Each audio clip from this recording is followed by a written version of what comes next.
Tonight's episode of ABCA At Home Perspectives is made possible by Pocket Radar.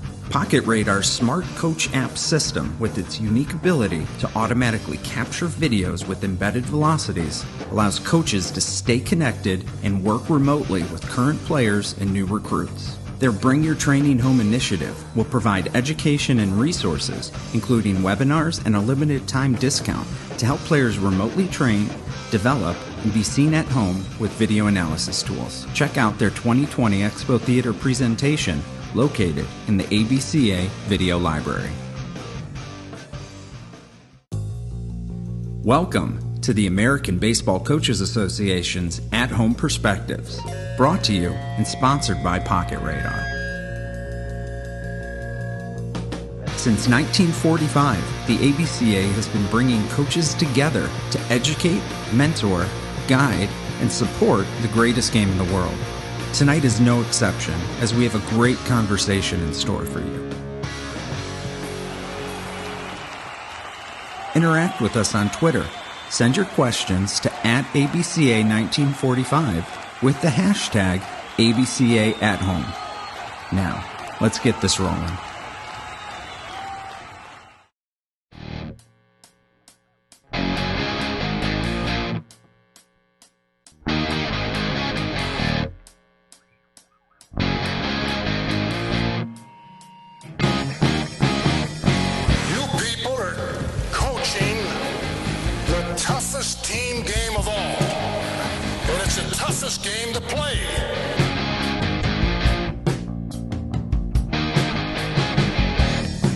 Toughness is a muscle. It's not a gene. You're not born with toughness.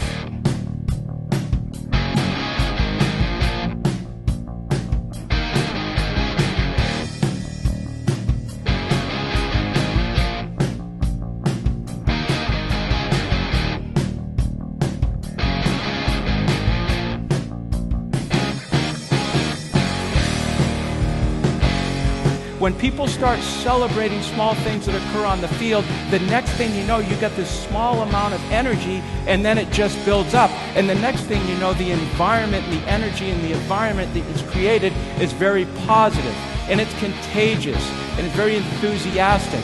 And really, as a coach, that's what you want.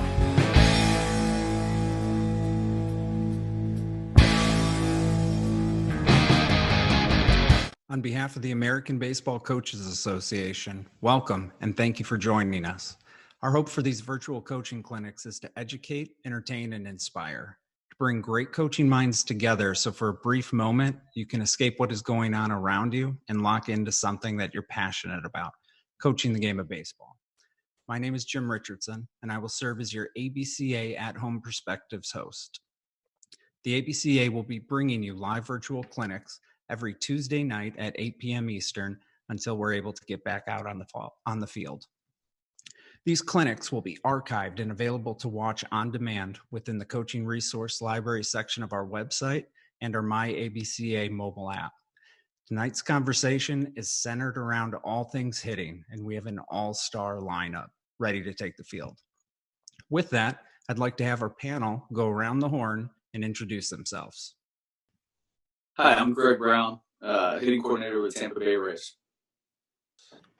Hey, I'm Gabe Gross, hitting coach for Auburn University. Hey, I'm Gabe Gross. Chris Hanks, head baseball coach at Colorado Mesa University. Chris Hanks, head baseball I'm Justin coach Stone. at I'm the director Mesa of hitting University. for the Chicago Cubs and a president of Elite Baseball Stone, Training. I'm the director of hitting for the Chicago. How's it going? Jake Valentine, hitting coach, recruiting coordinator, University of Portland. Awesome. Gentlemen, thank you for being here. We'll get this thing going with the first question. It's been said many times that some of the best baseball coaches in the country are also kind of the best thieves. They absorb absolutely everything over their coaching careers, juggle the words around, tweak some things, and repackage them into their own kind of personal philosophies. Just like any great musician, coaches are influenced by the guys who came before them. Brownie, what coaches, baseball guys, have had the greatest influence over your coaching career and your approach to developing hitters? Yeah, I think I first have to start with my college coach, which was Rudy Garbelosa. Just an amazing human being at teaching the individuals, allowing players to develop and be themselves, and learned so much, so many great lessons. He was my assistant coach for 2 years and my head coach for 3, as I had a redshirt year in there. And feel very fortunate to have had him. That's definitely the start. And then I think, like, when I look at other influences, I've had some great assistant coaches along the way, and no better than Brian Peters. He's at Long Beach State now, the associate head coach. He was somebody who came in with a ton of experience. We collaborated, and he helped get me a little bit more systemic in my approach to hitting. I think I had a lot of good ideas. And then lastly, I would really have to say my players. I think that I learned so much from them over the years. Through, scouting players into developing players. And I think that a lot of times you learn all the different ways that you can take your theories and put them into practice by the way that they learn. So I feel very fortunate to have been influenced. And in the scouting world, nobody more than Bobby Heck, who's actually with the Rays as well now, but he was my scouting director in Houston. Awesome. Coach Gross, you played for a ton of great coaches, your prep career, your collegiate career, your professional career. You spent time in the broadcast booth as an SEC analyst. Like, you've had an opportunity to learn from and steal from some of the greatest baseball men in this country. Who's been the greatest influence over how you teach, what you teach? I think with Greg, it starts with my college coaches. My foundation and really how I hit as a player and how I teach now came from what Hal Baird and Steve Renfro were doing at Auburn when I came through. I spent 10 years in professional baseball. I never ran across someone who I thought had a smarter baseball mind than Hal Baird, and I don't know that I ever ran across anybody I thought knew more about the art of hitting than Steve Renfro. And that they continue to teach me a lot. And also very fortunate to be working with another really, really bright offensive mind, baseball mind, and that's Carl Nonemaker, who's our recruiting coordinator. Carl and I are kind of sharpening each other's swords almost on a daily basis. It's a tremendous mind for baseball and hitting. And I would also, a good friend of mine for a long, long time that if you watch college baseball a lot, you get to hear a lot, and that's Chris Burke. Chris and I were the same age. We kind of did pro ball together, played on a couple Team USAs together, really got to know each other. I don't know anybody that loves to talk hitting more than Chris, and he and I have done our fair share of talking and picking each other's brains. And so I'm pretty blessed with my tree. No doubt. Coach Hanks, I think everybody in the country wants to know who you stole your hitting mojo from. I mean, at the end of this season, which was obviously cut short, you had a team OPS of over 1,000. You had a team batting average of 340. I think there were 6 guys on your club who had an OPS over 1,000. Where did all this stuff come from? Well, I think, as you mentioned earlier, coaches are master thieves. I was fortunate to play for a man named Jim Walker at the College of Southern Idaho. He's an ABCA Hall of Famer, and I don't know that I've run into anybody who's more technically sound in their understanding of hitting and teaching it than he is. And then in the minor leagues, I was privy to being around gentleman Tom Petroff, who was in charge of minor league development with the Tigers. Took a lot from him, not only about hitting, but teaching. He was very foundational in how you teach the game. And I was really lucky when the short stint I was with Boston in spring training, Ted Williams and Carl Yastrzemski would come down and work with minor league players. So we got some opportunity there. But with Boston, probably the most influential guy I got the most from was a gentleman named Terry Crowley. He really spent a lot of time with me, and he taught me 2 or 3 things about power development that I use to this day. But I think the overall biggest influence in my coaching is my father. He was actually a football coach for 32 years. And, his understanding of getting teams to execute and just coaching, a lot of my influence came from him in coaching. Wow, nice. Now, Justin, you've built a national reputation for constantly being at the forefront of technology. using multiple different platforms and really leveraging anything and everything you can as a tool to assess and develop hitters. Who fueled this desire to demystify the swing? Where did it all come from? I can thank my mother, who had OCD when growing up, that I have that as well. And I hate unanswered questions. And one of the questions that always comes up in hitting when we coach hitters is why. We all, as coaches, say, if I can't give you an answer for why, you probably shouldn't be doing it, right? So part of it was being at the right place at the right time. I started my coaching career in 1998 as a full-time assistant at Indiana State University, and I got my master's in human kinetics. And that's about the time that digital photography came robust. Mm-hmm. And as technology has progressed, I've kind of progressed along with it at that time. And then I consult for a number of different technology companies that if they are integrated into baseball, I probably had a step in that. So I usually get my hands on any technology piece that goes to market a year or two ahead of time. And that gives you a big piece of leverage up on the industry of constantly testing and working in the lab and becoming a mad scientist behind the curtain a lot of the time, but trying to answer a lot of those unanswered questions that we've had about hitting for 100 years. Oh, man. Just a quick sidebar question. So how long have you been working with the force plate stuff? Well, we had the first force plate that was the size of a batter's box, 2 force plates back to back where you can get the unilateral forces of each leg in a bilateral move, which is the swing. We've had that for 3 years. So That's really progressed super fast. Right? I would guess that half of the major league teams are using that now. But while they're catching up and trying to do that, like we're on to the next thing. We're on to the next phase. We're always looking for something more. And that's kind of the thing that fuels me is like, what's next? What's going to make it better for us to teach hitting, to teach the swing, to become just more efficient movers as humans, and how we incorporate that into hitting. Nice. Now, Jake, you played at Tacoma, to Hawaii, Riverside, Santa Clara, and now Portland. You played and coached alongside some great men during your career. What coaches had the biggest influence on your player first approach to developing hitters?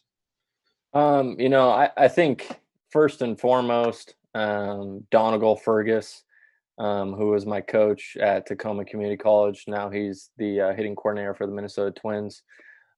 He's probably, in all honesty, he's probably the reason that I am in the coaching industry now, because of the experience that I had with him. But then also the learned love of hitting came from him.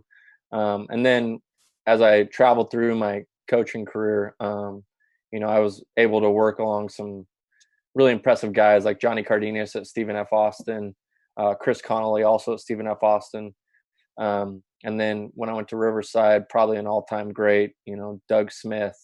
I think in regards to a player first model of creating the hitting plan, it was definitely taken from Doug.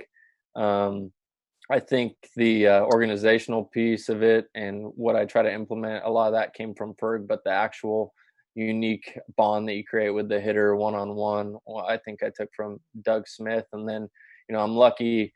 My next stop at Santa Clara, I got to work with assistant coach Keith Beauregard, who's now with the Los Angeles Dodgers, who really started helping me open my eyes to how the body moves and getting a little bit deeper into it. And then, my next stop here at Portland, I'm blessed to work under a head coach who absolutely raked as a player and has a really aggressive mindset, Jeff Loomis. So, it frees me up to do some stuff that maybe at other places, some people, would kind of put the handcuffs on me a little bit, but he's all about adapting and helping the players get to the best they can. So I've been blessed across as a player and as a coach.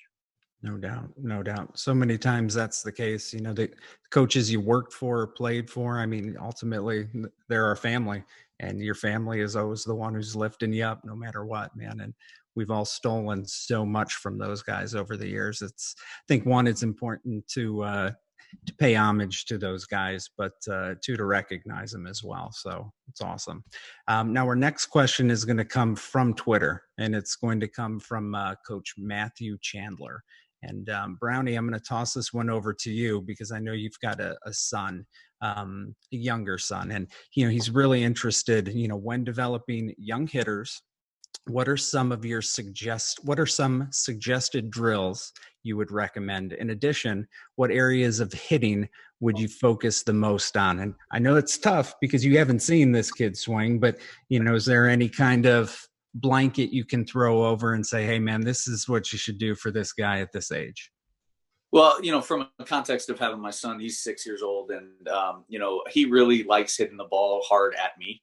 And like, that's kind of like the outcome that I try to get him to do is have fun with it, hit the ball really hard, hit it at me. And the more, robust my reaction is to what he does with the bat and like, loud noises and like all those things reinforce good. If we're hitting outside, I try to get him to hit it across the street, in the air. How far can you hit it? And then the other thing I do is we've actually, we've used the tee, but he plays t-ball, but most of the time I'm just throwing things at him, different size balls and different size bats. But I think one of the things, and probably Justin can speak really intelligently to this, is I try to always have light bats in his hands because I think that, I don't want to coach the good out of him. And I think that if we have like light bats, he can just move the way that his body feels is the best. And, we've seen a lot of positive with that. He really can hit a pitch ball, which is a really cool thing, I think, for as young as he is. Hopefully, I just hope he likes the game, to be honest with you. So make it fun, make it athletic, and don't coach him too much. Makes sense. That makes sense. Now, Gabe, I've seen pictures of your son on the sidelines with you with the national anthem and stuff. I'm assuming that he's got a passion for the game as well, because, he's out there full Auburn regalia for the games. Are you just throwing in the backyard to him and letting him swing it as hard as he can, or what are you guys doing? No, I really, really like what Brownie had to say right there, and especially at that age. If you tell a kid, hey, I want you to hit this ball as hard as you can right back at me, most of the time, if they've got a decent amount of athletic ability, their body's going to organize because they're not going to think about it. They're just going to think about hitting it as hard as they can. And that is what you want. You don't want them thinking too mechanically, especially at that age. Man, if you tell a kid to hit as hard as he can, he's going to load, he's going to get ready, and he's going to hit it. He's going to swing it, without even thinking about it. And that's, really what I learned, early on, trying to, tell my son, hey, do this or do that. And it was just like, okay, let's stop and let's just hit the ball hard. And that works better. Jake is my son. He's 9 now. He's starting, he hears me talking to our guys. And so, he'll take a swing and he'll be like, oh, Dad, I felt this. And I've heard you tell your guys, whatever that might be. And so he's just now getting into it a little bit, but he hears it every day because he's around us in games. He sits in our pregame meetings. He's with me in the cage a lot. So he hears it a lot. I would think that'd be pretty young for most kids to really start being able to get it a lot, as much as, let's stay centered. Let's hit the ball hard. Let's hit the ball on a line as much as we can, or just load and hit the ball hard. And if you're doing that, Brownie said it, you want them to enjoy the game. The same thing. I want to enjoy the game. And to do that, you're probably going to have a little bit of success. And if you're hitting the ball hard at that age, whether it's in the air or on the ground or whatever, you're going to be on base, you're going to run, you're going to score runs, you're going to have fun, and you're going to keep playing the game, and you're going to give yourself time to keep getting better. No doubt. No doubt. Now, Justin, to throw that over to you, the light bat thing. I know you've done a lot of work with underload, overload stuff, and you think about our younger kids, and I had 2 younger brothers. They always wanted to swing the bat I was swinging, and it was a heavy bat, and the bat had ended up swinging them. What are your thoughts on age groups and weights of bats? Yeah, that's an interesting question because, I have both ends of the spectrum, working in pro ball, but also having a facility. So in the off season, I'll work with big league guys during the morning, and I'll have 7-year-olds and 8-year-olds. And my kids, who you just saw right in the background, apologies, 5 and 8, doing something interesting with my 5-year-old after going through T-ball with my 8-year-old, both girls. But generally, and this is getting really deep, but the audience here will appreciate that. Generally, younger players aren't strong enough to stabilize their mobility level. So as we know, they're super flexible. They're like Gumby, but they aren't very strong yet. Mm-hmm. So generally, all youth players have long swings because they can't stabilize the turn and the bat gets long behind them. So here's my new experiment: is I only let my 5-year-old swing with a split grip. We've all done split grip drills. Mm-hmm. Split grip drills are designed to keep the bat connected to the body easier because you can't really lose the barrel and you can't push it. So just one of the experiments I'm doing. I'll let you know how that goes at the end of the T-ball season if we ever have one, of only letting my 5-year-old first start swinging with a split grip, and she stays connected in her turn. And, I'm not giving her any internal cues. I'm just saying, and that's something I agree with you, Greg, that I put the ball on the tee. I say, figure out a way to hit it hard. I did say this. I said, don't hit it on the ground. And, of course, all young kids, they ask, why? I said, your mother won't even cheer for you if you hit it on the ground. That's the only instruction I ever gave them without just getting them into a good, stable stance. Makes sense. That makes sense. And we're going to toss it back to Twitter for our next question. And Coach Hanks and Coach Valentine, I'm going to toss this one up to you. Coach Hanks, are you still using front flips? BP, getting your guys warm, underhand front flips? The question comes from Tommy O'Farrell, and he's interested in understanding, if the ball's coming from down low in an underhand position, visually it's not coming from the same place that it would in a game. He liked it as a player, but is it something he should be doing to train his players now that he's coaching? I think that's a great question, and my answer would be yes. We use them a lot. We use shortened up drills, underhand and overhand, to try to get that angle. But I would tell you that, what we're primarily concerned about is learning at the start of our progressions, contact points in time out front where the ball jumps. You don't feel it off the bat. You can be free and easy. And, I call those controlled drills. So as a coach or a teammate, you can throw strikes 100% of the time. You can put them on the edges. You can work in and away. You can work up and down and teach them all the concepts, get them a lot of reps with some immediate feedback. But yeah, I'm a big proponent of those. And I've heard people, well, you want the downward angle. And I don't disagree with that at all. But I do think that one thing that I think is very valuable to hitters is to see a variety of different timing adjustments. The more adjustments you make a hitter make in the variety of drills, I think long-term, the better off you'll be. Makes sense. Coach Valentine, what about you? Are you guys still going underhand? I've been to your hitting facility. I've seen the machines that y'all have. Do you guys still work in underhand flips? Is that something that's part of your routine? Yeah. So we actually, kind of going off what Coach said, we do a multitude of different angle toss from overhand to underhand as well. Big thing for me is we're trying to get, T-work flips, overhand tosses, and machine work every single day in some type of combination of that to continue to attack them from different angles. And I get what he's asking on the, coming from down beneath, but to fight that a little bit for us, we just when we're doing underhand flips, we try to attack the top part of the L screen when we are getting the flip to kind of replicate where we're going to it with the ball. Makes sense. I'm interested. I got a question on that, JR. Yeah. How prevalent is the four-seam fastball in college baseball like it is in pro ball now? I don't have an answer for that. Greg, do you guys getting attacked with the four-seamers with high velo at the SEC level? Gabe, what do you think? Is that four-seam fastball predominant in the SEC? It is. It's in fact, in the recruiting world, I've kind of come around to the conclusion that if I can find somebody with a hard sinker, I got a leg up because there's not many guys that throw it. Back when I was playing, if you could throw 90, say 94, they wanted you to throw 91 to 93 and sink the ball.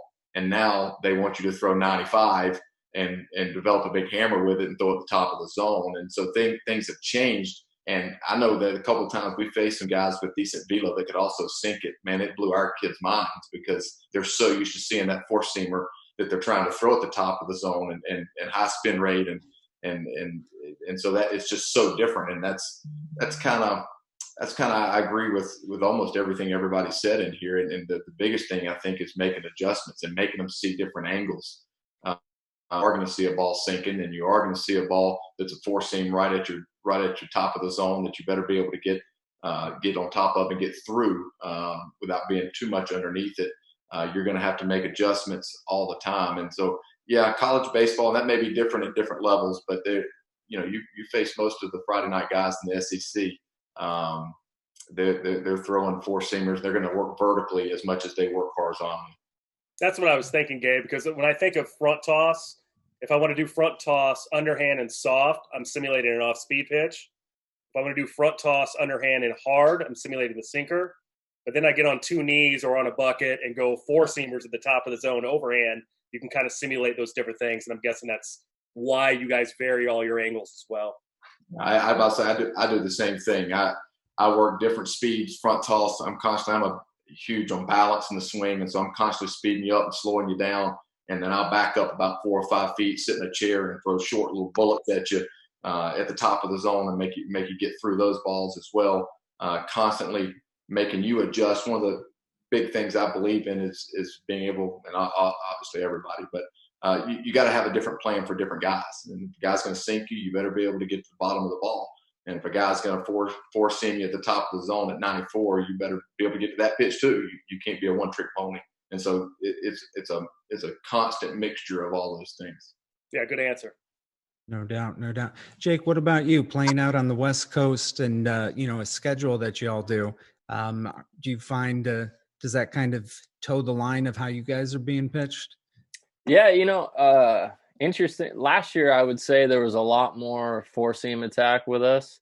And then I don't know if there's a good recruiting year or whatever, but on the West Coast, there was a lot more sinker slider guys, at least in the 16 games or whatever that we got in this year.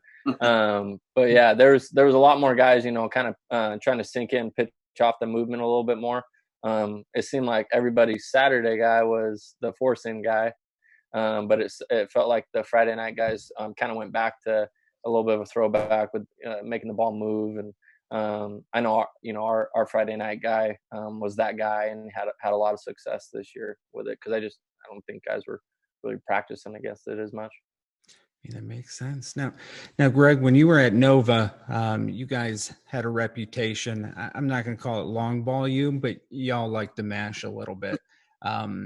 Knowing that the game is kind of being pitched a little bit differently. Guys are trying to go to the up of the zone. They're trying to sink stuff. They're trying to be a little more crafty. Does that kind of fuel how you trained with trying to show different shapes and different speeds and different angles, during your training? Well, I think during my time there, it evolved, right? We started hitting home runs, and we were taking a different approach than we had traditionally had in our league and at our university. And then we saw how people started to pitch us. And so the counter to that was we started designing our training to mirror that. But I never wanted to lose sight of where the player was in his development, and sometimes, kid comes into college and he has very limited views on what hitting is. And, we're trying to teach him at a foundational level, and, he's probably more ready for a Catalina wine mixer, and then we're looking at it like, the perspective of like a fifth-year senior. I mean, I really look back to this one player in particular who was brought in as a defense. This is good recruiting. He was brought in as a defensive shortstop, and he ended up being a power hitting center fielder. And, and he ended up really evolving. But if you go back to his first couple of years at the university, he didn't have a lot of offensive prowess, but his learning curve, and when the light switch went on, was really a crucial moment of evolution that we can't predict. And I think that's the misconception, is like, not all drills are designed to affect every player. And there's going to be a moment and opportunity that drill is going to be effective for that player, but you have to understand when to apply that. And so if we have foundational problems, right, we need to address those things. And, so I think that it's not necessarily always what the attack is versus you. I think it's what that player's understanding and comprehension. We used to always call it like their core competencies. What are they really good at? And let's make them really good at those things, and then let's add. I think too often, and especially in especially in downtime when we don't have many players, we start theorizing like they need all this, and we want the ultimate player. We want to build like players that are dynamic and do it all. But let's really focus on what they do really well, because it's still hard for those guys to pitch, and let's put them in a position where they can be most effective. Makes sense. Now, Coach Hanks, this next question is specifically directed to you from Robert Frey. I don't know if that name rings a bell, but he points out, in the last seven of the last 8 years, your team OPS was above 900. Now I know you guys do a great job on the recruiting trail, and you signed some legit ball players, but you're also developing a lot of those guys. And he's interested in having you speak a little bit more about where this power development comes from. Is it within your process? Is it built into the program? Is it just you see it in a kid? How do you go about developing these power numbers? Because quite frankly, it's they're video game numbers, Coach. Well, I think there's a couple of factors to answer that question. I think that first of all, we focus on what we can control. I mentioned my dad was very influential to me, and he was a great football coach and a great offensive mind. And I still remember him making us run certain plays over and over and over again so we could execute them, and we could actually tell an opponent where we're running the football, and we're going to, you're not going to stop us. So my mindset in hitting is, number one, we have to let get our hitters to understand what they're good at. We need them to know what their strength is. We call that our constant. We work off of that. So then we have a line drive approach in our program. Everything's built off the line drive. So our front toss drills, our tee work, every progressive drill we do is based off the line drive. Once those kids can learn to manipulate the barrel, arrive on time, make timing adjustments from different distances, we start to grow them. And once they get to a competent level where in what I call controlled drills, they can manipulate the bat and the ball 80% of the time or greater, then the drill's too easy. And we start adding, let's add a little bit to the swing. We call it a little plus. And the problem when you start to tell kids to drive the ball is they start losing their head and eyes. They get fast with their stride. Maybe they lose balance. So it's really a simplistic thing, but it's based on repetition. It's based on intensity during work. The kid's got to be intense. And that means, Ted Williams at spring training, he would say the same, you got to hit till your hands bleed. And I think that can apply to some people, but I also have learned as a coach over time that intensity to a smaller amount of repetitions has great payoff. And if we can simplify, remove the thought, and get them making contact out in front, all the good stuff happens out front. That where the ball disappears off your bat, and the kid comes back to the dugout and says, "Man, I didn't even feel it leave the barrel. I didn't even feel it come off the bat." We call that the ease spot or effortless spot. And when we train, we're trying to get those kids to find that effortless spot through easy swings and arriving on time. That's pretty simplistic, but that would be my how I would describe that. It makes perfect sense. So through your process of development, Justin, I'm interested, it sparks a question for me that I think is most appropriate for you because of your background working with professional baseball players who have to perform now, and your background doing thousands of lessons a year with younger players. How do you balance that dynamic of, like, we've got to develop kids and teach them the right way, and then we also have to be able to perform? It's the kind of the chicken before the egg, mechanics approach. Yeah, and I think it depends on the time of year too, right? I think that's the biggest thing that in professional baseball will get knocked on from about academy guys. And obviously I'm on both sides of it. Yeah. But there's a lot of it that holds true, because while in an academy setting or in the off season for a professional or a college player, we're trying to better our deficiencies. We're trying to, basically what I say is like milliseconds are worth millions. If I can keep a player getting to good speed that can reduce their time to impact, I'm making better swing decisions about the ball. I get more information about the pitch. So all those things are good. However, when I get to game time, and all of our coaches in a competitive setting, which you are talking about, ultimately, I got to compete. And what we talk about is we have to compete with the swing we have. And at some point you say, this is who I am as a hitter. I've got to go into the batter's box and I got to figure out a way to get it done. So much of professional baseball or college baseball in the season is about your approach, because my swing isn't going to get any better, or at least much better during the season. In fact, it's probably going to regress or break down as players fatigue and we're in less than a training environment, but we got to compete.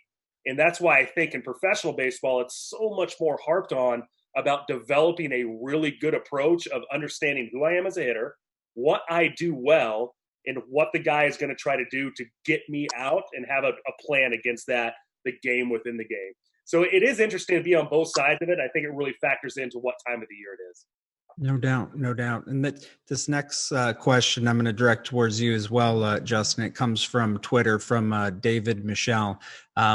He wants to know if there's any tools that you utilize from a hitter development standpoint to help train them recognize spin and pitch shape for pitches.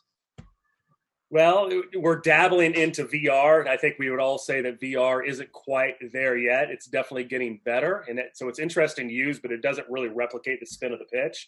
But ultimately, if you want to become a good breaking ball hitter, you know what you need to do? You need to see and hit breaking balls. Yeah. And I think back to being a youth player, I don't think I really learned how to hit a breaking ball till I was 21 years old or 20 years old in a junior college. Why? Because my brain hadn't developed a file size large enough to have seen enough of them other than just in competition. So I think it's important for us that, especially being able to throw it, not just machine work, but our batting practice pitchers to be able to throw breaking balls, see them come out of the hand, because every pitch that a player sees, their brain is making a file of that pitch and storing it in the back of the brain. And because the ball bat collision is a prediction, and it's a prediction that is based on how many times have I seen this pitch shape, this pitch spin, this arm angle, and this trajectory to be able to be successful at that ball back collision point. No doubt, no doubt. And Jake, I know in our conversations and in some of the documents you sent over, your essentially your development plan and your work for your hitters is cataloged by kind of days. And I know there's a specific day that you devote to spin. And do you kind of mind going through that and that process for us? Yeah. So, I mean, I can't emphasize how right he was in talking about how do you get good at hitting a breaking ball. You hit breaking balls. Wednesday, it's Win the Spin Wednesday at University of Portland, man. Like, everything that's going to be thrown at you that day is some type of spin, whether it's a slider, whether it's a big 12-6, whether it's the BP guy throwing a cement mixer or the other BP guy throwing a pretty good one. You're going to see different types of movement the entire day. And then, we'll do some short cage with a junior hack, offset, kind of a get me over, so that you're learning how to, get behind the ball, and, kind of go with the spin, if you will, and not trying to, carve it any certain direction. On Wednesdays, it's nothing but spin. So it's really good for our guys. And I think that's one of the pieces that really saw our guys make the big adjustment, was just seeing it more in a practice setting, so that when it's not just competition setting, when they see it. No doubt. So does that mean from a training and development standpoint, if a young high school kid or, are we trying to keep any secrets? Are we letting them know breaking pitches coming every single time so they can start to build that database in their brain that says, hey, this is what this looks like. This is this shape. It starts here and it will go there. Or are you mixing it up on them? I mean, like, for our BP rounds, we also have a mix round, especially early on in the fall, to really challenge them. Because I think the learning process for most of our guys at University of Portland is, they're going to try it. They're not going to be good at it. They're going to figure out why they're not good at it. Then they're going to keep working at it. They're not going to be as bad. And then they're going to figure out why they're not as bad. And then they're going to work even harder. And then all of a sudden they're pretty good at it. And now they have to figure out why they're good at it. Makes sense. Makes sense. Now, our next question is going to come from Twitter, and it comes from Craig Giannino over at the University of San Francisco. And he's really interested in the mental side of hitting. Coach Gross, I'm very interested to hear your perspective on coaching and developing the mental side of hitting. A 10-year Major League Baseball career is nothing to slouch at. And guys that I've talked to who have had careers like that are consistently some of the most mentally tough individuals I've ever come across. How do you go about trying to teach that component to your guys and get them to believe in it? Well, I would, two different things that I would kind of punch at, I guess, to begin with. One is before the bat ever happens, and that is coming up with a routine that you can go through every single time that gets you focused and prepared and ready. I really got into that late in my career. Felt like it helped me tremendously. Controlling your breathing, controlling the situation so that no matter if you're up in the ninth inning and your team's up by 13, or if you're up in the ninth inning and it's a one-run game and your team's down by one and the time runs on second, that you're in the same frame of mind. You're not thinking about different things. You're not, your brain's not going crazy on you because you know how to get into that routine every single time that you approach the plate. And that started for me when I got my helmet out of the helmet rack, to everything that went out to being on the on-deck circle, how I approached focusing on the pitcher, focusing on the pitch, where his release point was, to how I got in the box every time. Nothing was fast. Everything was very controlled, breathing controlled, and between every pitch, same thing, in and out of the box the same way. Just because that once your mind gets trained for that, man, you learn how to really lock in no matter what's going on and block everything else out. The second part of that to me is how to handle at bats, and approach is a big part of that. Believing in what you're doing and not changing unless the game calls for it. I kind of have a rule that if we're sitting on a breaking ball, we're going to sit on it for at least 2 pitches, because there's a reason why we're sitting on it, and you're sold out to it. And it even with 2-strike hitting, staying on the fastball and letting it get deep, so you can try to see both pitches. Fastball away, if you want to really get on my real bad side real quick, is to take a strike 3 on the outer half of the plate with 2 strikes. And it's just enforcing that over and over again, and pointing out when it works and why it works. I think is enormous in creating mental toughness, and constantly you can't ever let it go, because if you ever let it go, it just sends off questions in their minds, doubts in their minds. And we talk about it before games. We talk about it after games. Sometimes that, guy can hit a big 3-run home run. And if I know that a guy was sitting on a breaking ball and hit a single and did it right and took a fastball, and he threw the fastball first and he hit a breaking ball second pitch, man, that's the guy I'm talking about, because he had the guts to sit there and look for it again. If a guy had a 12 pitch at bat and punches out, but he fouled off, 8 pitches to get there, man, I'm talking about that guy.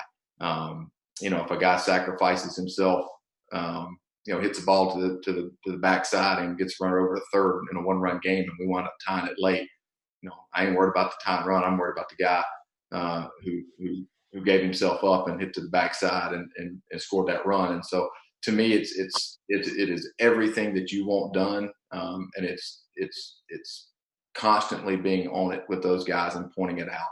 And it's so easy to get excited about the 3-run bomb, and hey, I'm excited about it as everybody. But mental toughness is to me a learned behavior, and it's learned from a coach most of the time, harping on what he wants as that mental toughness, and being able to stay with it day in, day out, every single day, every game, and pointing it out too when it doesn't happen, and why it's big. No doubt. I mean, it sounds like to me, it's bringing back memories of what Andy McKay spoke about in Anaheim. I think it was in 2015. It was one of the most powerful sentences I had ever heard a coach utter. And he said, you have to commit to your plan so hard that you're willing to lose with that plan. And, you and I, Coach Gross, had talked about belief. I mean, there was Auburn was leading all of Division I baseball with a team batting average of 330 before the season ended. And that is nothing, absolutely nothing to slouch at, a team batting average of 330. And I asked you what the secret was, and you said, hey, well, some guys started to believe a little bit in what it is that they were doing.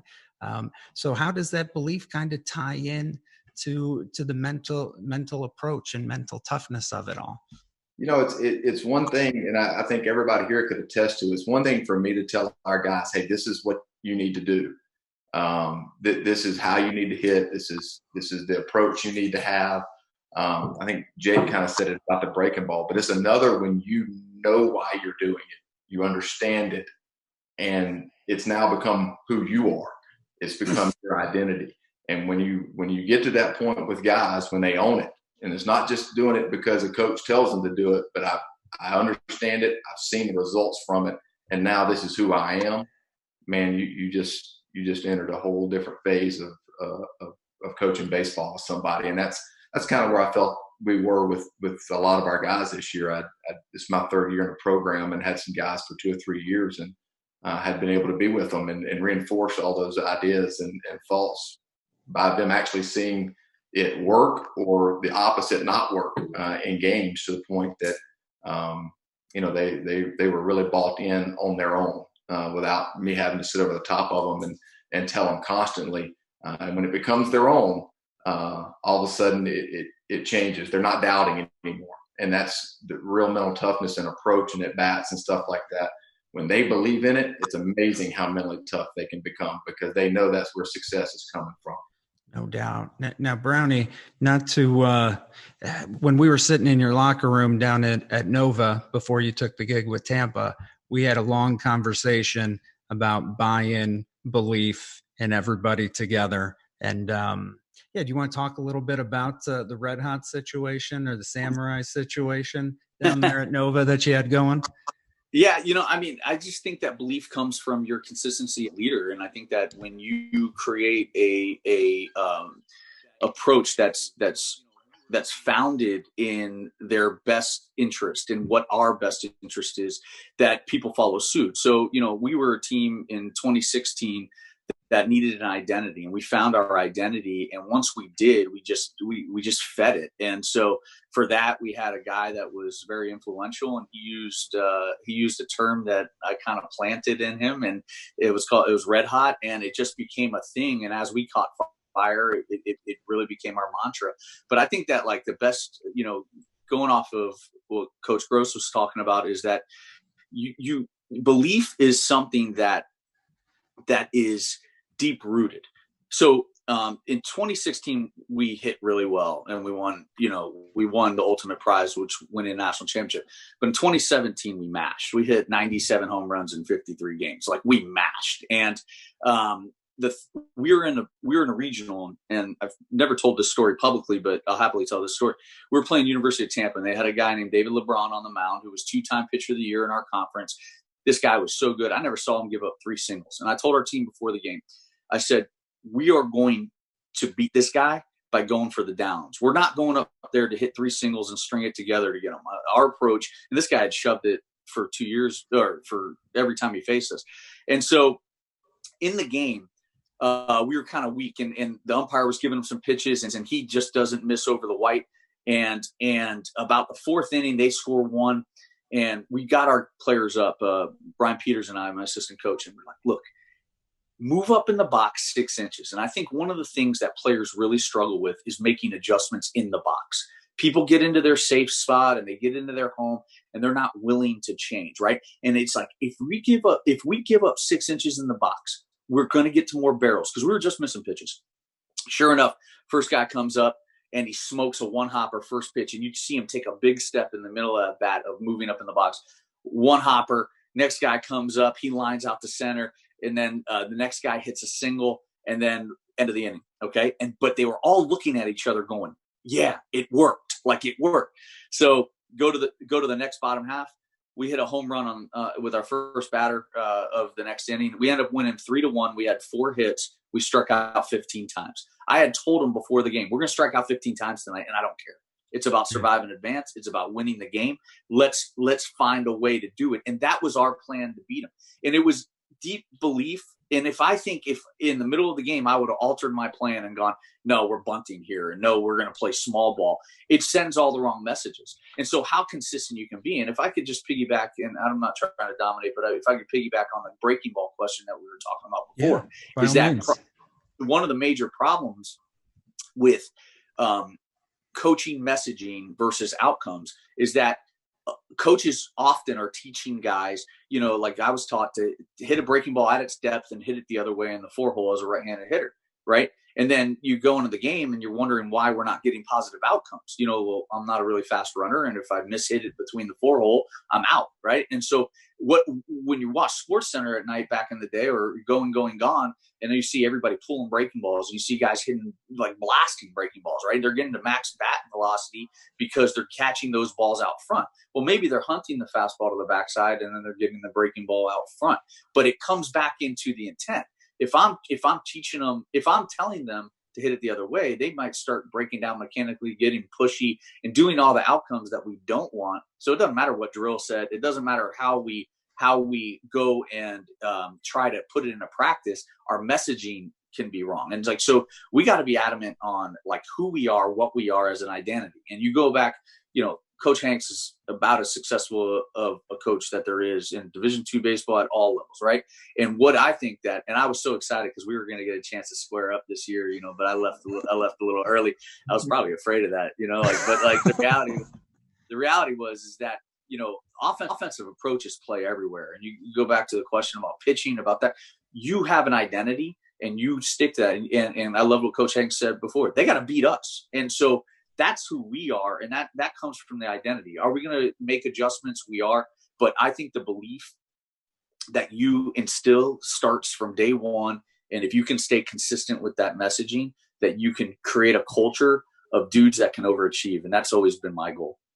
No doubt. Now, Coach Hanks, you hit 33 home runs in 18 games this past year. I'm sure people were spinning it left and right at you, but I have a feeling that was kind of part of the game plan. I don't, how do you work that into developing your approach and your mentality? I mean, you've got some huge bats in the lineups. You're going to get thrown off and get thrown soft. And how do you develop that disciplined hitter that when he gets his pitch, he's on time and just ready to blast? Well, I think, to make things simple so the guys can execute it, we work off our strength. We determine what that is with every hitter.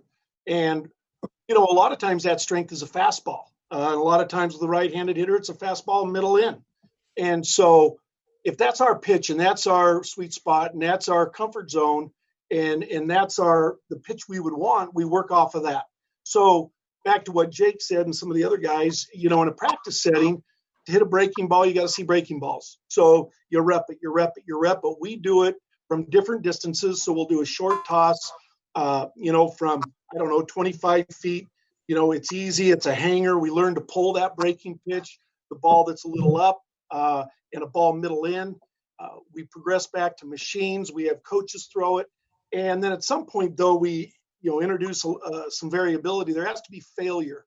And what I think guys got to understand is if you're executing at too high a level in practice, and the practice probably has become too easy. So when we get to that point, you add the variability. We mix it, whether it's machines or coaches. Sometimes it's a combination of a machine throwing a breaking ball and a coach throwing a fastball, or vice versa. And you make those timing adjustments. It's amazing. Kids will go home even several days in a row, a little bit frustrated because it's a hard drill.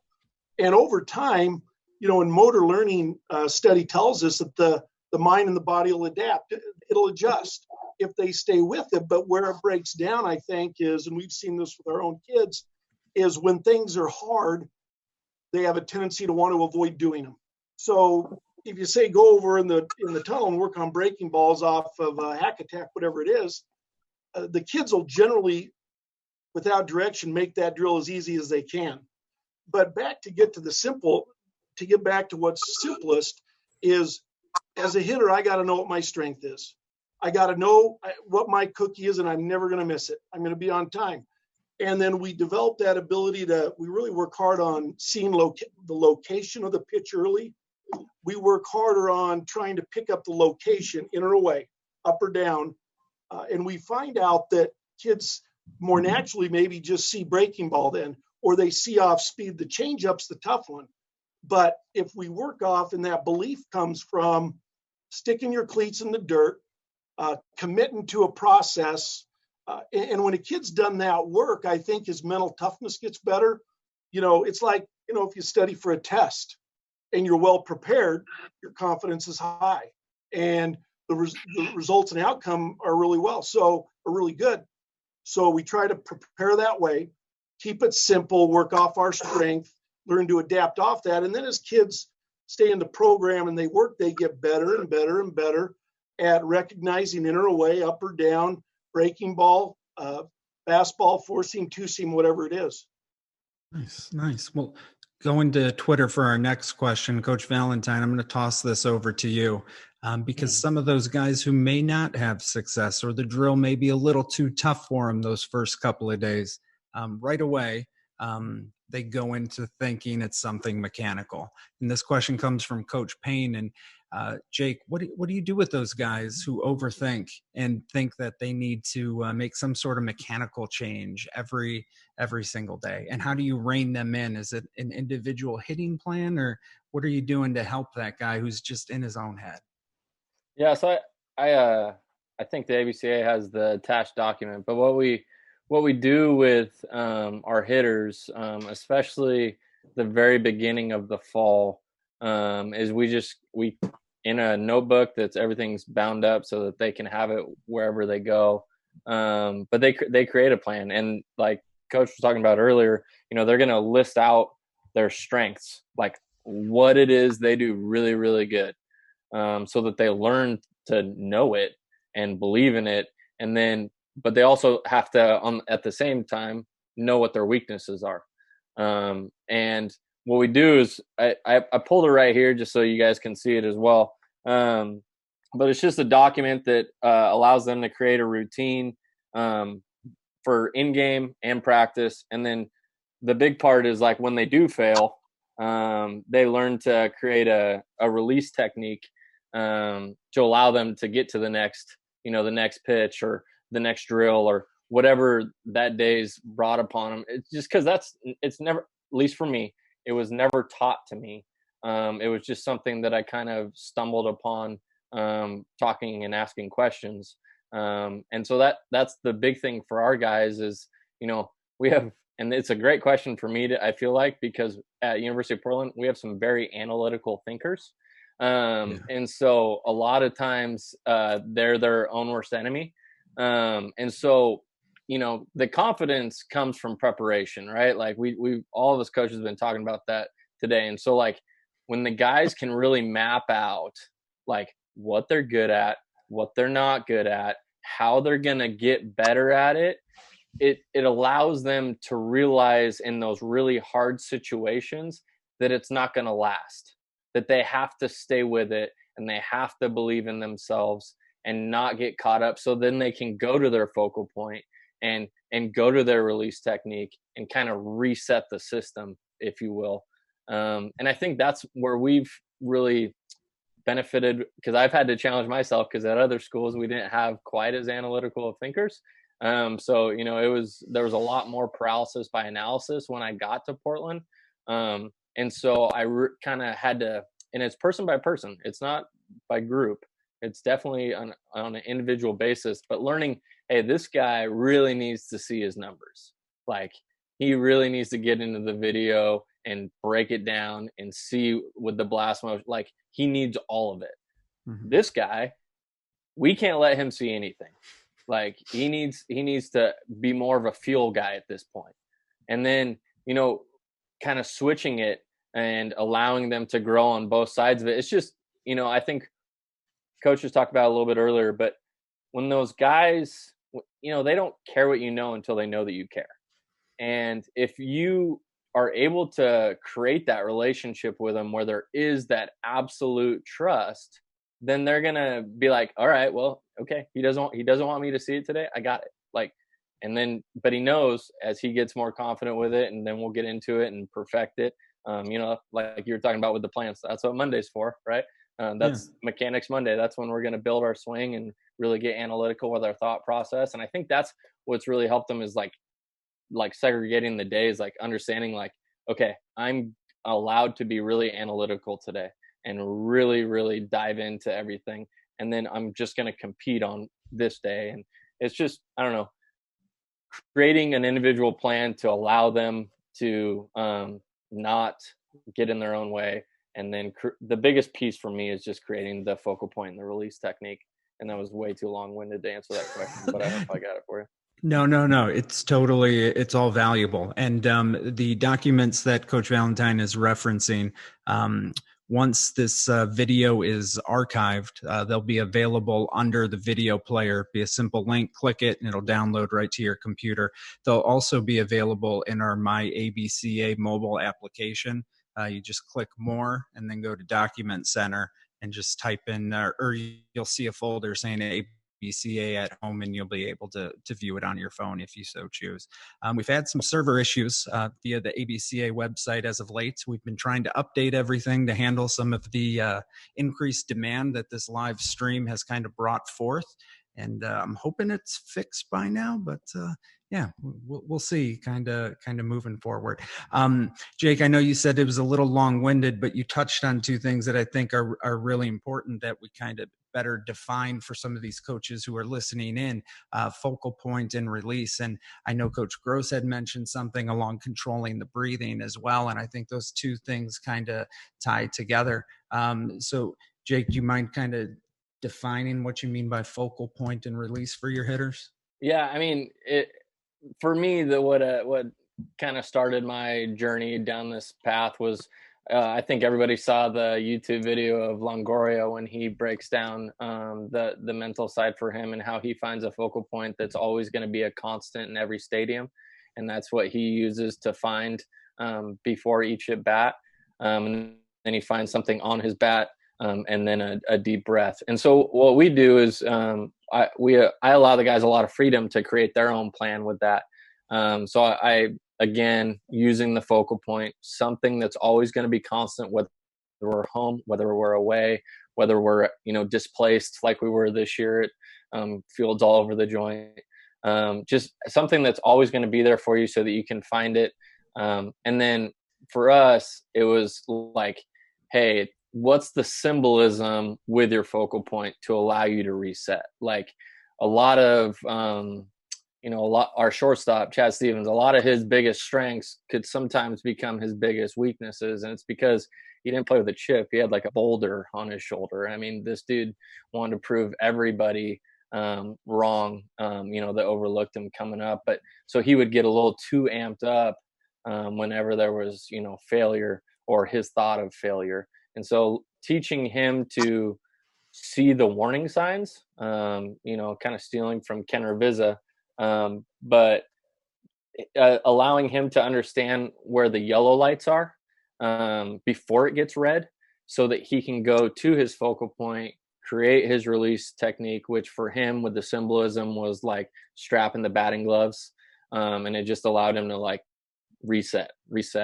And allowed him to take his deep breath before he got back into the box and tried to get as close to right now as possible. Because as we all know, hitting's the hardest thing to do in sports.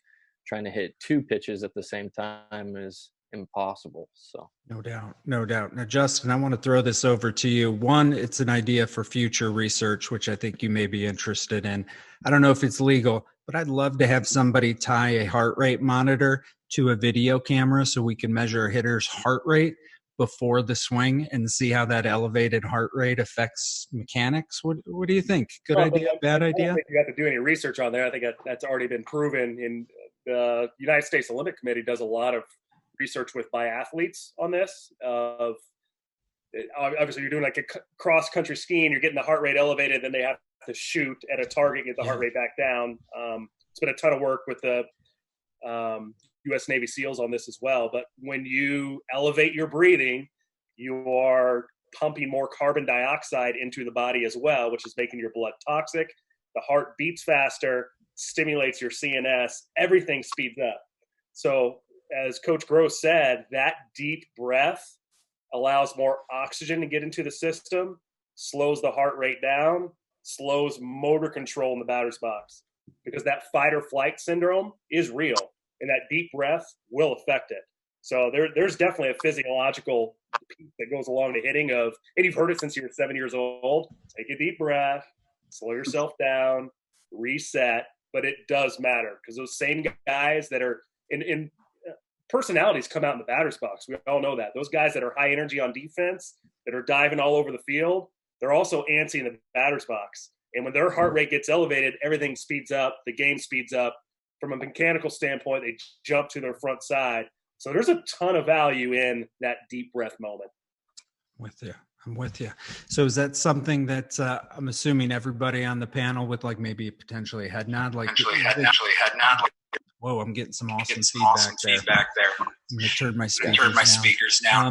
I'm assuming that ultimately that this controlling of the breath is a huge component to every single one of your programs. Is that accurate? Yeah, I mean, pretty straightforward. So we're going to go over to Twitter for our next question, and it comes from Kyle Wolf. And Coach Hanks, this is directed at you, and I'm hoping there's a story behind it. Coach Hanks, do they still play "You Dropped a Bomb on Me" when the Mavs hit a home run at Splizio Field? I heard that song too many times. Could you go over your team offensive approach and some of your pillars? Yeah, well, first of all, yes, we do still play that song, or the sports information department does, and I think a lot of people do. But it's a staple in our ballpark and has been for a number of years. The staples, in our program for hitting is we commit to an approach. It's a line drive approach that works in the middle of the field and then works out. So it's gap to gap, but it's based off the line drive. And,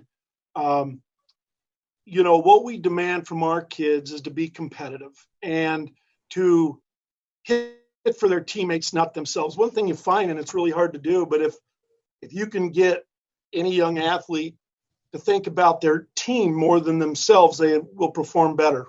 Now, that can be difficult to do when a guy's worried about how many home runs he's hit or what's his batting average, or it's the only game I'm getting this weekend, I better get hits, or coach won't put me in next game. And, if you can get a group of guys to play for one another and quit worrying about them, take the focus off themselves, they always improve. That's hard to do. But again, from a simplistic standpoint, a standpoint that is easily able to execute repeatedly, day in, day out, we got to know our strength. We got to try to hit line drives. We got to be competitive. And, we're gonna limit the swing and misses. We're gonna limit the strikeouts as much as we can. Makes sense. Coach Gross, same thing to you. What's the offensive philosophy out there at Auburn? Of course, the stuff you're willing to share with us. We're not asking you to divulge any secrets.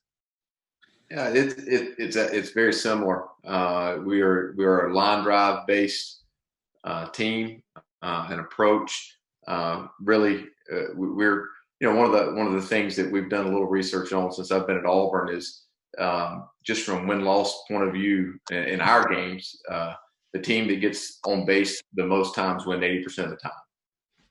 Very simple. Whether that's us or the opponent, whoever reaches base more, vast majority win a game. And so it's a line drive, gap to gap, really dominate the outer half of the plate first, because that's where more than likely the pitcher is going to get you out. Talk to our guys a lot. I compare it a little bit to golf. You can't be the only club in your bag. You got to be able to sit on a breaking ball when it's called for. You got to be able to hunt an inside fastball if a guy's really pounding you in there and know how to get him out of there, how to take up count swing. And then really I would say the approach that if you can really learn to hit with 2 strikes, it frees you up in the front end of the count to really look for pitches that you can drive and be aggressive with. And if I had to sum it up very shortly, it would really be those 2 things. To dominate 2 strikes. At our level, everything's in a 3-game series. Most teams have 5, maybe 6 guys that they actually want to see on a mound in a competitive moment. If you can battle with 2 strikes and pitch counts can get up and you can get starters out of the game and get into the bullpen early, you may win a series and lose a game just by making them throw their 2 best guys 30 or 40 pitches and then not have them later in the game. And that goes back something Coach just talked about, and that is having at-bats that are based on your teammates more than they're based on yourself. And that is a hard that's a really hard thing to get those guys to buy into. But once they do, it can be really, really special. But knowing your identity, I mean, that's enormous. I'm not going to teach a 5'7" lefty that runs a 6'4" to hit the same way as a 6'4" righty that's 240 pounds. Those are 2 different things. But again, I won't go into too much. But the basis of it, I would say, is we are line drive, gap to gap. And we are going to hit with 2 strikes so that we can free ourselves up in the front end of the count to really be aggressive with the pitches we want to hit. That makes sense. Now, Brownie, how obviously you had a philosophy at Nova, and you're in a completely different role with the Rays right now. But just to shift it all up a little bit, let's say you take over a high school program. How are you going to instill an approach and a philosophy into a high school program? Well, I think it's going to start with the culture. I think that's the first thing we have to do is establish our identity, what we want to be. And then I think you have to be aware of what you have, because, in a high school, in traditional high school, you're going to have players that you didn't recruit or whatnot. These are players that you just have, right? So there's different forms of talent. And then being able to identify where you can make the improvements. I like, really focus, what they do well. Like Coach Hanks said that, Coach Gross said, focus on what they did well, and then can we grow that? And so, like, if I had a shortstop who had a range of 3 feet to each side, let's make sure that he's the best he can be at that, and then we'll add 4 feet to each side, right? Instead of trying to get it all. And I think that's what we see too many times. And like, there's a lot of like confusing information out there that contradicts who we are and what we are. I mean, there's sometimes I read, somebody's ideas and thoughts, and I try to respect them, but then and then I'm like, I leave there more confused, right? Like, so like it's understanding who you are. And I think too often we're seeing coaches chase things that they're not, and we only have X amount of time that we can spend with our players. So what do you want to focus on?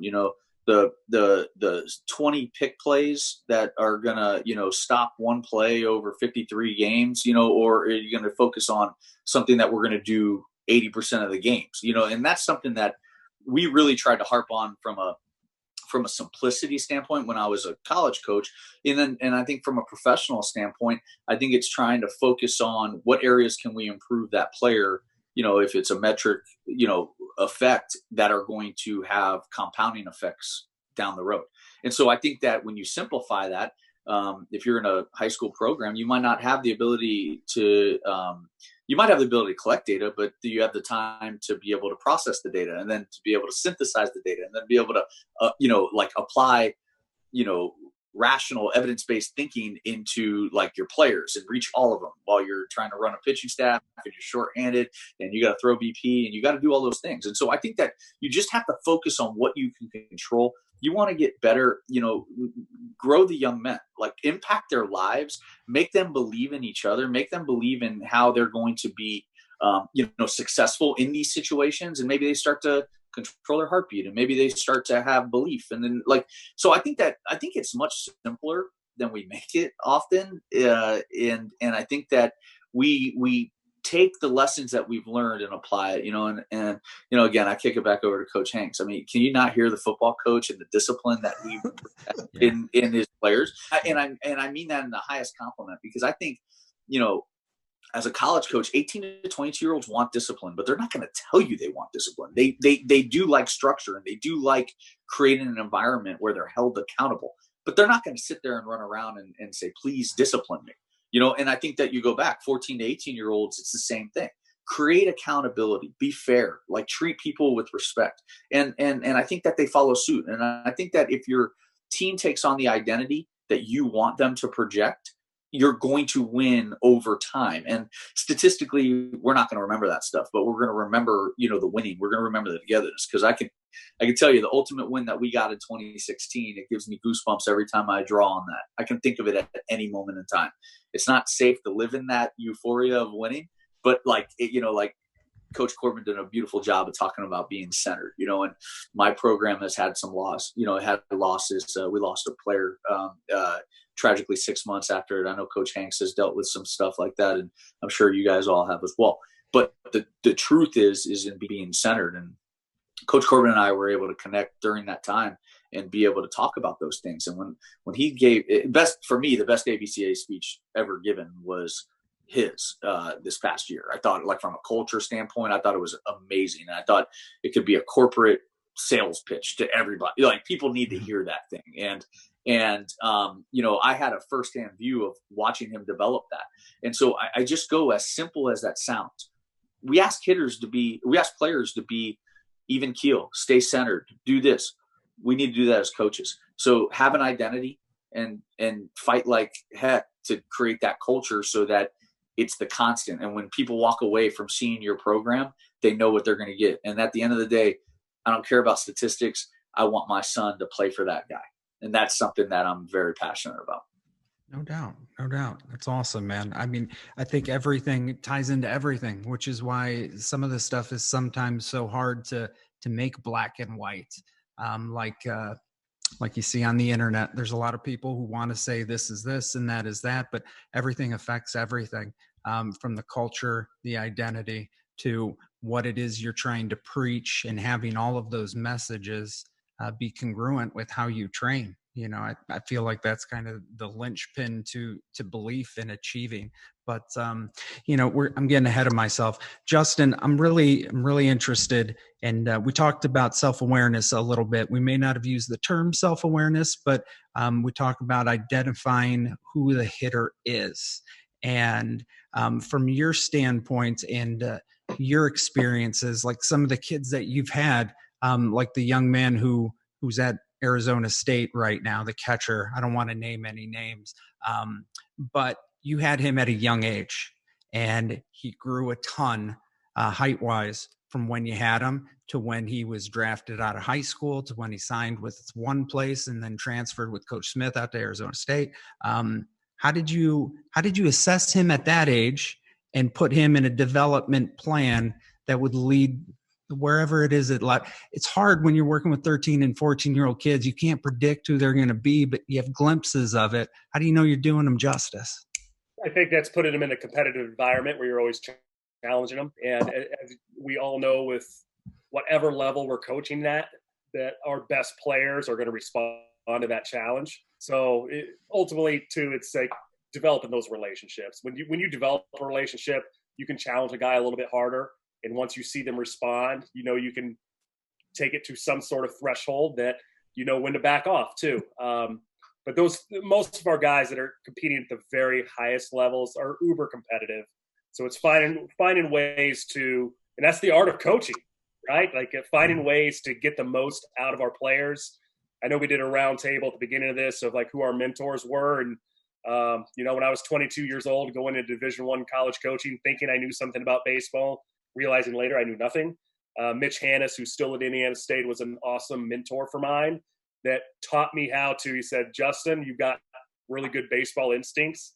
Trust your instincts. But ultimately, like Jake said, these guys, you got to show them you care first. And once you do that, and they know you will do anything bending over backwards to help these players get better.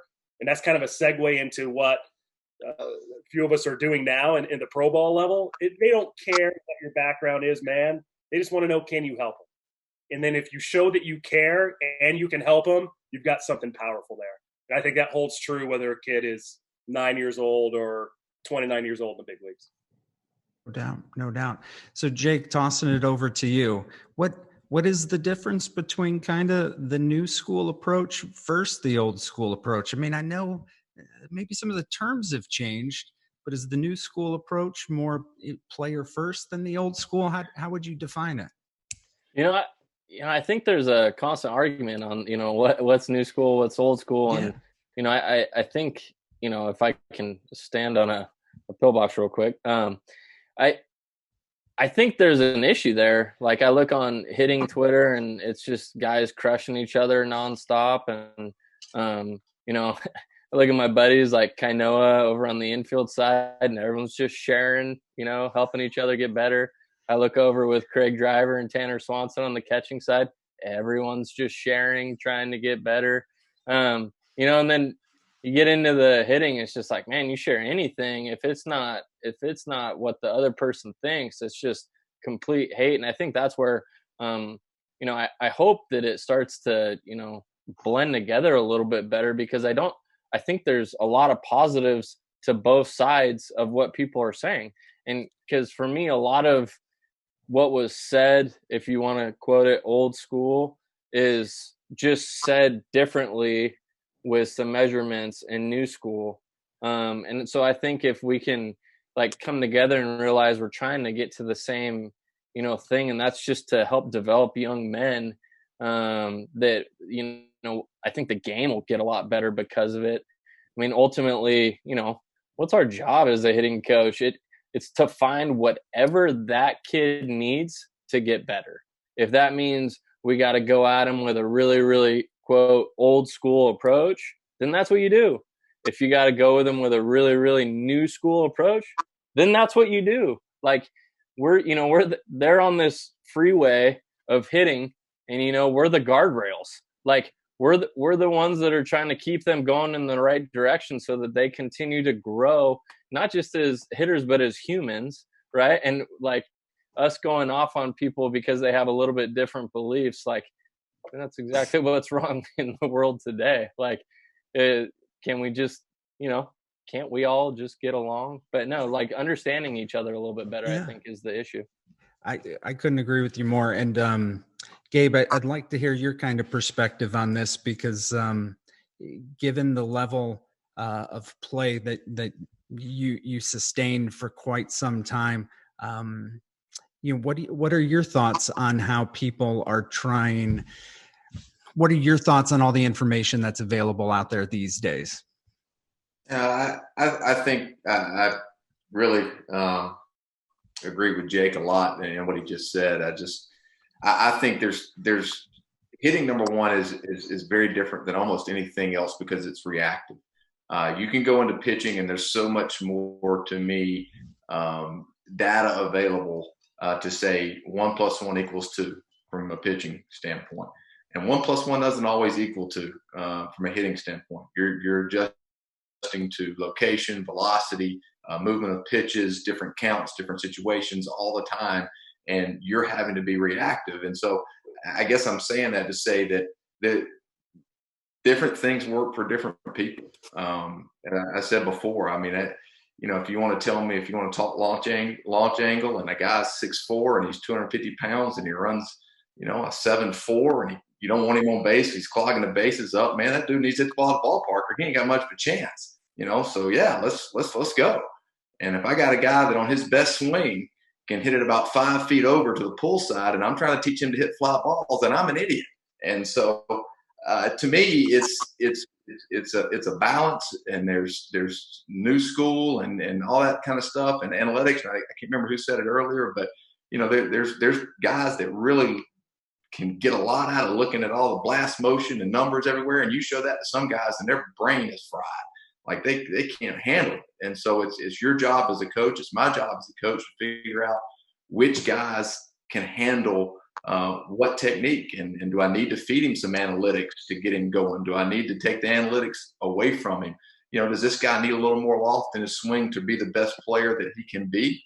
Then let's give it to him. Let's work on that. Does another guy need to take some loft out of his swing to make him a more flat line drive hitter? Because he's never going to be a 25 home run guy. That's not what's going to make that guy good. And so, let's teach to the individual. And I think that anybody who says this is the only way to teach something, he's probably trying to sell you something. And that is to me, a dead giveaway of someone I don't want to listen to. I hear you there. Now, Justin, I'm very interested to get your perspective on this because you're one of the most sought after instructors in the nation. I mean, you do, I don't even know how many thousand lessons a year with guys. And now you were on the development side. I mean, you're the director of hitting for the Chicago Cubs. Like, how do you balance those two? How are they different? How does that kind of all work together? What's your perspective as an instructor versus somebody who's developing young men who could potentially be, millions of dollars on the line? It's a huge responsibility, but I have a feeling it hasn't really changed how much you do things, but I'm interested in your perspective on the difference, if there is one. No, I'm going to kind of combine both those questions of what the guys just touched on into one. The job I'm doing now is the same thing I was doing for the private side. You're building a system and you're allowing your coaches to be more educated and flourish in that system. But that old school, new school, I think always relates back to me in terms of kind of what I do and the way I go about my business. But hitting hasn't changed in 100 years, right? And the technology pieces that I use, I'm going to give, those are for me. Those are for my coaches, to give the player as little as I can give him to get him to do what I need him to do. It's not for him. I don't care how much he knows about it or whether he likes it or can learn it. It's for me to help him better. And the analogy I'll use and leave you with this on the question is, if I go back in time to the pioneer days and I take with me an axe, a handsaw, a chainsaw, and an explosive, and this pioneer has to cut down a tree in order to build his house, and I throw these 4 instruments in front of him, he's going to be really familiar with the axe. He's going to be able to cut the tree down. And he's going to look at these other 3 foreign things to him and not really know how to use them. So what is he going to choose to do his job? He's going to choose the axe. While I, on the other hand, I'm going to go to the easiest route for me of what I know, and I might choose the chainsaw or even more the electronics that'll just allow the tree to fall immediately. We're both going to get to the same result. The old school versus new school will get the same job done. What the technology allows me to do is by the time he finished his first tree, I've got 19 more done, and I'm probably sitting on a log drinking a margarita at that time. So quick follow-up to that. As a high school coach, as a college coach, any coach, we're all always strapped for money. If you were to make an investment from a technological side of things for your hitters, where would you put your money first? What's the most bang for your buck? A bat sensor, and I don't represent any bat sensing company, so I'm not going to plug one over the other, but Blast or Diamond Kinetics are the ones that are readily available. It's a really cheap platform that gives you a lot of valuable information that you can see trends over time. It won't tell you why your metrics are good or not good, but it will give you those metrics. So I think there's a lot of valuable information within that you can use. And even in our academy, at the beginning, I had like 1 or 2 sensors and would run 150 players through just on my account. So a high school coach doesn't have to have 15 of these for your players. Get one, use it on one iPad, and then you can just have somebody recording that data over time. So that's a $75 or $100 tool that'll give you a lot of valuable information. That makes sense. All right, guys. Well, we're approaching kind of our time limit here. As I tell all of our panelists for the audience listening, we won't throw another pitch past 9:30, or won't start another inning past 9:30. So I'm going to kind of go around the horn and ask guys for any final thoughts, anything they'd like to share with the audience. Really, it's kind of the floor is yours. Brownie, we'll start with you. Yeah, I think the first thing I would say is just in this time, in this opportunity we have to collaborate, use that time to try to add more tools. And like Justin's analogy is that if you can gain more tools and then you can apply them, that's your advantage. And ultimately it's going to help the players. Nobody cares about what we did as players. Nobody cares about our careers. They care about what you have to offer them. And so I think it's incumbent on us as teachers is to learn. And if we learn, then everybody else learns. And I think that's where we can make an impact. I have a friend who his whole coaching adage is sometimes you got to just know the win, and how the wind's playing at his field that day is how he's coaching his team. And I think that's as dynamic as you can make a lineup. But I think that it's understanding who you are, what you can do, and what things are stacked against you, and how you're going to beat the game is ultimately what produces winning baseball. And I think that teaching that adaptability is going to be easier on the backside of this because we've all learned to adapt quite a bit. So I would tell you this: get with culture that you want to be with, what you're proud of. I'm fortunate to be with the organization that I am, and that was not by happenstance. I know the people, I understood what they were, and they have made me better because I've been able to collaborate not only with them, but in panels like this. So I appreciate all your guys' time and attention. Awesome. Thanks, Coach. Coach Gross, what about you? Any final thoughts? Yeah, my overall thought, and one of the reasons why I coach at the level I do, and that is to try to be an influence in young men's lives. And the culture aspect of the programs that everybody runs, and it's similar thinking, I think, as all five of us are. I bet we could dig down and find some pretty extreme differences at some level. And there's more than one way to skin a cat in almost every endeavor in life. And find what you believe in from a baseball point of view, back it up, but influence young men. And, if we produce a bunch of Hall of Famers and that are not real great people, then we've failed. And so love on those kids, encourage them, hold them accountable every step of the way. Everybody needs a butt chewing every once in a while. But my biggest thing that I'm out here trying to do is to build relationships with these young men. Yes, teach them the game of baseball, but hopefully be able to keep them between the guardrails. I think Jake said that a little earlier on hitting, but be influence of them in life more than anything else. Coach Hanks? I think from a hitting standpoint, I think it's real important to develop a philosophy in something, in a belief in something you can teach, something you can sell, something you have the ability to get kids to buy into. And I think the more simple it is, but still effective, you can remove thought in hitting, which, thinking at the plate's a big enemy. And, one thing we really work on with these kids, I think it's really important that kids develop the ability to be their own best coach. And for us, those kids learning what the flight of the ball means. Is it hooking? Is it slicing? What's it doing? How do I alter that, change that? Am I early? Am I late? Am I too far inside? Am I hitting around it? And if they can learn those adjustments, then they can go to the cage on their own with their buddies. And they have the tools to make adjustments on their own. I think a lot of us grew up at a time when we didn't have access to Twitter and the social media and all the different platforms to learn hitting. So what did we do? We went out, we played wiffle ball, we went to the cage, we pounded away. We had games to see who could hit the L screen the most times. And, they call it self-organizing today. We back then, we called figuring it out, just figure it out, and I think it means the same thing. But I think the flight of the ball, if you pay attention to it, tells you a lot about what's happening in your swing. And I think we see so many kids worried about what they look like in their stance and what they look like in their finish. And sometimes they forget about the most important part is that's, their swing through the hitting zone. And you want to work short and compact. You want to work balance. You want to control your head and eyes. And I think those are some simple things that guys can learn. Coach Stone?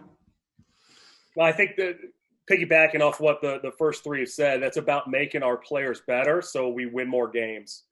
But if you're watching this tonight, you're here because you want to get better yourself. And I think that we talk about getting 1% better a day as a coach, and there's a lot of cliches out there. But what I want to impress upon our coaches or somebody that's watching this, don't be a good coach, don't be a great coach. Strive to be the best coach in the world. And in our organization, I've handed out to all of our coaches just kind of a future job tracking.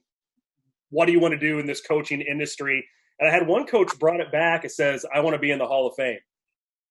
And I thought that was an awesome answer. We kind of joked about it as a group, but I didn't name the coach. I said, no, man, that's BS. I want you all to say, I want to be in the Hall of Fame as a coach, because I want you to be the best coach in the world, to impact more lives, to win more games. And if you don't want to be the best coach in the world and you don't want to work towards that, you're in the wrong industry. No doubt. No doubt. Now, Coach Valentine, this is probably the toughest job of anybody on the panel, is giving us a final thought after 4 guys go. But hey, bases loaded, 2 outs, you're sitting 1-2.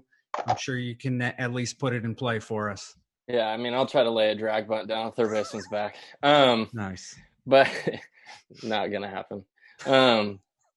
The thing for me is hopefully everybody that's tuning in realizes that, we have a immense responsibility as coaches, because we have a huge impact on the kids that we're working with on a day-to-day basis, not just on the development of what they're going to do athletically, but the type of humans that they're going to end up being at the end of it.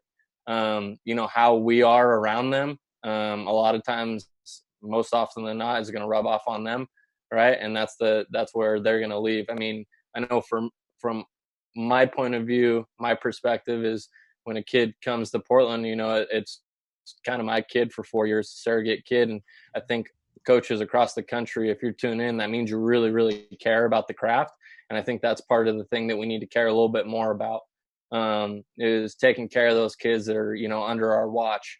The kids nowadays, man, they're thrown way more stuff in their face, have the ability to make incredibly life-changing mistakes easier than all of us were ever able to do. And so we need to do a better job of understanding where they're at and understand how we're going to communicate with them. We can't communicate with kids the same way. You got to communicate with kids on an individual basis. Everybody responds differently. So trying to find that path, I think, should all be our goal. And then for me to close it out, hopefully this whole break, this whole quarantine, this everything has kind of, helped people realize what's actually important in their lives. And that's your family, that's your health, and that's your loved ones, right? And so hopefully maybe we can slow it down a little bit and really start loving on the people that matter to us. So thanks again for having me, and I learned a lot tonight. No doubt, man. Very well said, Coach. Very well said.